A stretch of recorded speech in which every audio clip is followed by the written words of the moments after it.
Operation सिंदूर को एक as a military operation आप कैसे देखते हैं और as a political fallout आप क्या देखते हैं? देखिए, ऑपरेशन सिंदूर, मैं कोई मिलिट्री का विशेषज्ञ हूँ नहीं और मैं उनमें से नहीं हूँ जो कहूँगा कि देश के बाहर और विपक्ष क्या कर रहा है। मैं सरकार की बात मान लेता हूँ। सरकार ने कहा, हम लोग के विदेश मंत्री ने कहा, जयशंकर जी पढ़े लिखे समझदार बहुत सुलझे हुए व्यक्ति हैं, जयशंकर जी ने ये कहा ऑपरेशन सिंदूर के हवाले से शायद आप लोग के ही इंटरव्यू में कि जो सीज फायर हुआ वो पाकिस्तान की पहल पर हुआ।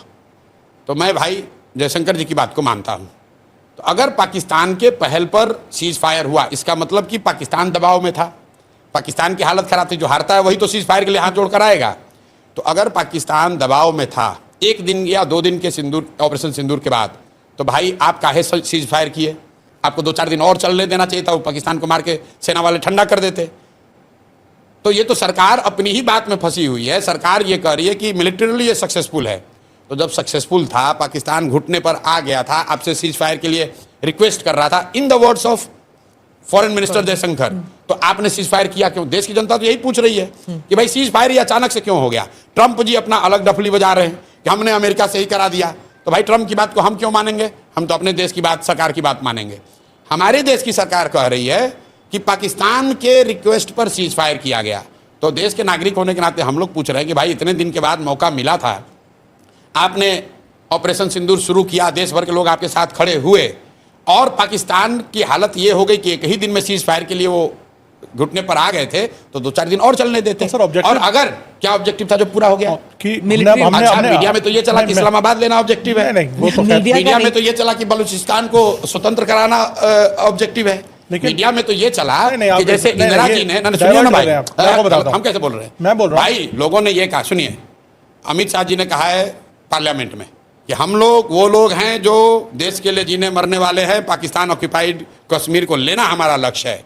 तो अगर पीओके लेना लक्ष्य था और पाकिस्तान घुटने पर आ गया था तो काहे सीज फायर किए? अगर बलूचिस्तान को आज़ादी दिलानी थी, पाकिस्तान घुटने पर था, तो क्यों समझौता किए? आप ही बता दो भाई कि अगर पाकिस्तान डर गया था या घुटने पर था तो क्यों समझौता किए? और अगर नहीं था तो फिर आप जो बता रहे हो वो गलत है। दोनों बात तो सही नहीं हो सकती है। और ये बात सिर्फ जो जयशंकर जी ने कहा है उसी पर कह रहा हूं।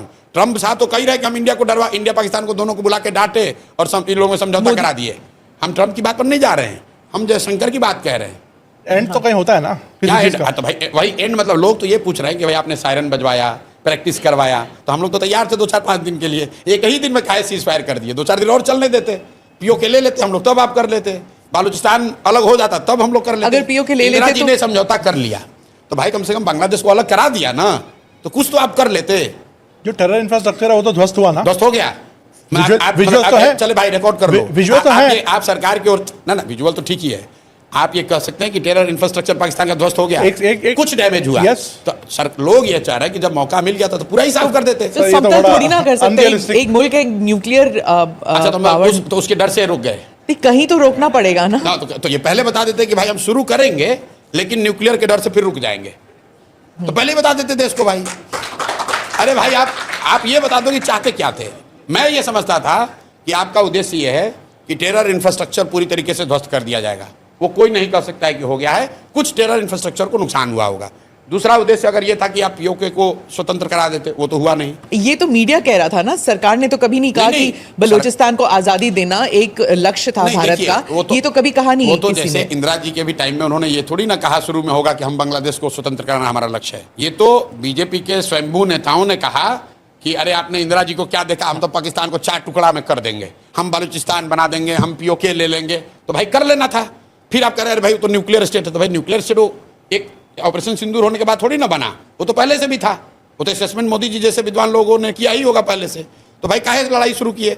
और किए तो पूरा करना चाहिए। देश की जनता ने तो नहीं कहा कि हम लोग न्यूक्लियर वाले से डर रहे हैं। भाई देश की जनता तो आपने जब सायरन बजवाया तो हम लोग अंधेरे में निकले, सब जाके प्रैक्टिस कर लिया कि भाई चलो अब न्यूक्लियर गिरे या बम गिरे हम लोग तैयार हैं। तो काहे भागे आप मैदान छोड़ के? इसका नुकसान है। मैं आपको ऑन सीरियस नोट, बीजेपी को अगर आप मुझे एज एनालिस्ट पूछेंगे तो चुनावी नुकसान होगा जिस मैनर में ऑपरेशन सिंदूर को जिस मैनर में रोका गया, और खासकर ट्रंप के ट्वीट के बाद। मैं अपना अनुभव आपको बता रहा हूं, मुझे किसी ने अमेरिका से भेजा उस समय कि ट्रंप ने ट्वीट किया है कि सीज फायर हो गया। तो मैंने कहा यार फोटोशॉप होगा, ये ऐसा कैसे हो सकता है? ये विश्वास नहीं कर सकते हो आप। स्पीच था उनका, हाँ। नहीं, ट्वीट पहले, सबसे पहले ट्वीट आया था। तो मुझे ऐसा लगा, मुझे खुद लगा कि अरे यार ये तो हो ही नहीं सकता है। तो मतलब देश की जनता को ये लगा कि यार इतना बड़ा, जब हम लोग तैयार मेंटली प्रिपेयर हो ही गए थे, तो 1-2 दिन 4 दिन एक उसको लॉजिकल कंक्लूजन तक ले जाना था। नहीं ले गए, चलिए उनका डिसीजन है, लॉजिकल कंक्लूजन नहीं हुआ, मतलब पॉलिटिकल, वो खुद भी कह रहे हैं कि नहीं हुआ है। उसके बाद आप मोदी जी का बयान सुनिए, डैमेज कंट्रोल करने के लिए वो क्या कह रहे हैं कि ऑपरेशन सिंदूर जारी है, उसका फॉर्म बदल गया है। वो भी नहीं कह सकते हैं कि रोक दिया है, क्योंकि उनको भी मालूम है कि देश की जनता ये नहीं चाहती थी कि रुके। जिस तरीके से सीज फायर हुआ उससे बीजेपी को पॉलिटिकल नुकसान होगा।